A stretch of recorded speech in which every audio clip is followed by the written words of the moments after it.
وہ سوال یہ ہے کہ حدیث میں تو آتا ہے کہ مسیح موت کے آنے کے جلدی بعد قیامت آ جائے گی، مگر مرزا صاحب کو تو آئے ایک صدی سے زائد کا عرصہ گزر چکا، پھر مرزا صاحب کے دعوے کو سچا کس طرح مان لیا جائے؟ سب بات یہ ہے کہ انہوں نے اپنے سوال میں کوئی حدیث تو ذکر نہیں کی، کوٹ نہیں کی. میرا خیال ہے کہ جس حدیث کی طرف یہ اشارہ کر رہے ہیں وہ بخاری میں درج ہے حدیث. اس کے الفاظ یہ ہیں کہ حضور صلی اللہ علیہ وسلم نے فرمایا، حضرت ابو ہریرہ کی روایت ہے کہ لا تقوم الساعة حتی ینزل فیکم ابن مریم، اور آگے ہے حکما مقسطا کہ وہ ایسا عدل کرنے والا اور حکم کے طور پہ ہوگا. فیکسر الصلیب وَيَقْتُلَ الْخِنْزِيرَ وَيَذَرُ الْجِزْيَةَ، یہ تفصیل ہے اس میں.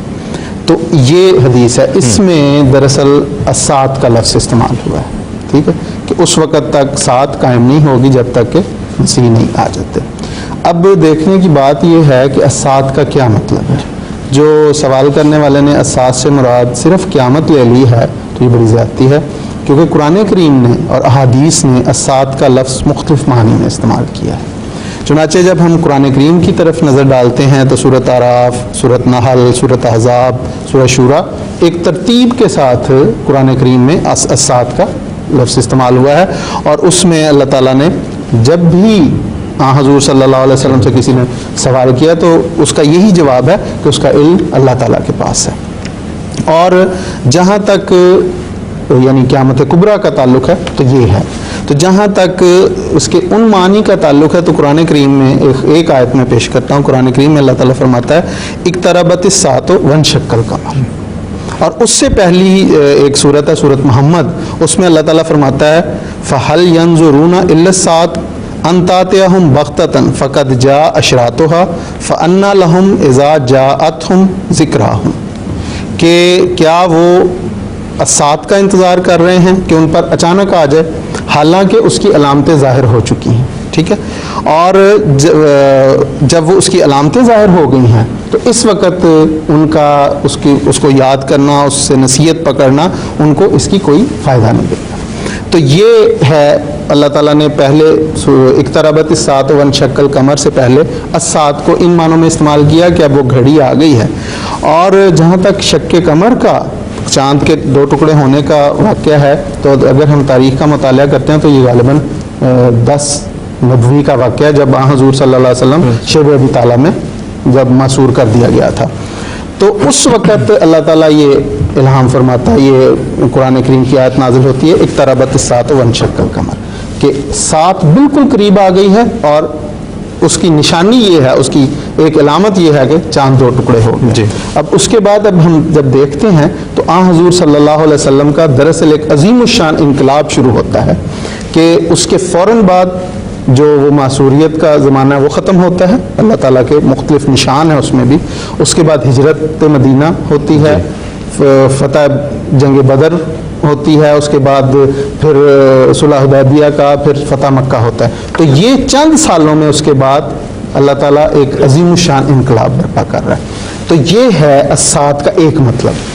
دراصل جب ہم اسی طرح جب قرآن کریم کو دیکھتے ہیں تو حدیث کو دیکھتے ہیں تو حضور صلی اللہ علیہ وسلم ایک جگہ فرماتے ہیں انا والساعۃ کہاتین، کہ 2 انگلیاں یوں جوڑ کے حضور نے فرمایا جس طرح یہ 2 انگلیاں، درمیانی انگلی اور انگوٹھے کے ساتھ والی انگلی، جس طرح یہ ملی ہوئی ہیں اسی طرح الساعت اور میں ملے ہوئے ہیں. تو گویا الساعت سے مراد کہ ایک جو زمانہ ایک مسلح کا، ایک مرسل کا تقاضا کر رہا تھا وہ آیا اور ترقی پہ ہوئی. ٹھیک ہے، اور اس کے بعد جب بھی احادیث میں ہم مطالعہ کرتے ہیں تو حضور صلی اللہ علیہ وسلم نے یہی فرمایا ہے کہ اس کا علم اللہ تعالیٰ کے پاس ہے. البتہ اس کی کچھ علامتیں حضور نے بیان کی کہ جہالت آ جائے گی، علم اٹھ جائے گا، لوگ ایسے لوگوں کو اپنا سردار بنا لیں گے جو بے علم ہوں گے، اور برائیاں پھیل جائیں گی، شراب، جوا، زنا پھیل جائے گا، تو اس لونڈی اپنے آقا کو جنے گی. اس قسم کی علامتیں حضور صلی اللہ علیہ وسلم نے بیان کی. اب جب ان ساری احادیث اور قرآنی آیات کو ہم بغور دیکھتے ہیں تو یہ بات سامنے آتی ہے کہ الساعت کا ایک مطلب تو قیامت کبریٰ ہے، لیکن اس کے علاوہ ایک عظیم الشان انقلاب ہے جو کسی قوم کی ترقی کے لیے آیا اس کے لیے بھی السات کا لفظ استعمال ہوا, اور یا کسی قوم کے تنزل کے لیے آیا تو اس کے لیے بھی السات کا لفظ استعمال ہوا. جہاں تک مسیح موعود علیہ الصلوۃ والسلام کے لیے السات کے لفظ کا یہاں پہ تعلق ہے, تو اگلی حدیث اس کا ذکر کر رہی ہے کہ دراصل مسیح موعود کی بعثت اس زمانے میں ہونی ہے جب, جس طرح باقی احادیث قرآن کریم کی آیات کہہ رہی ہیں کہ اس ایمان جو ہے سریا پہ چلا گیا ہوگا. اور حضور صلی اللہ علیہ وسلم نے, جیسا مجید عامر صاحب نے کہا, کہ اپنی 3 صدیوں کو اچھی صدیاں قرار دی, پھر فیض عوج کا زمانہ ہے, پھر مسیح موعود کی بعثت ہے.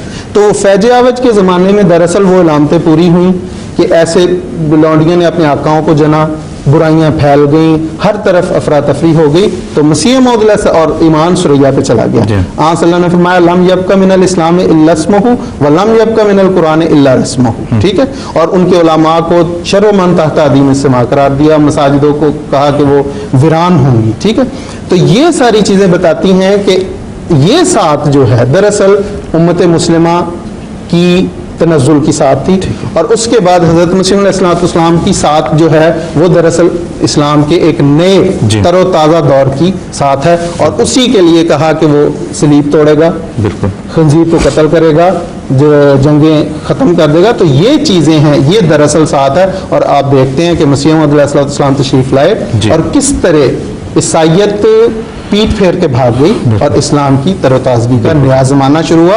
تو یہ دراصل السات سے مراد ہے کہ یہ ہوا ہے تو مسیح موعود علیہ السلام کے ذریعے. بالکل ٹھیک, بہت بہت شکریہ ظہیر خان صاحب. ناظرین, جس طرح کہ ابھی آپ نے سنا, ظہیر خان صاحب نے السات کے لفظ کی بڑی جو ہے وہ تفصیل سے اس کی تشریح بیان کی ہے اور بتایا ہے کہ دراصل اس سے مراد کیا ہے. حضرت مسیح موعود علیہ السلام اپنے کلام میں فرماتے ہیں کہ آ رہا ہے اس طرف احرار یورپ کا مزاج, نبض پھر چلنے لگی مردوں کی ناگہ زندہ وار. تو جہاں مردوں کی نبض چلنے لگے, دھڑکنے لگے, تو اس سے بڑا انقلاب کیا ہو سکتا ہے.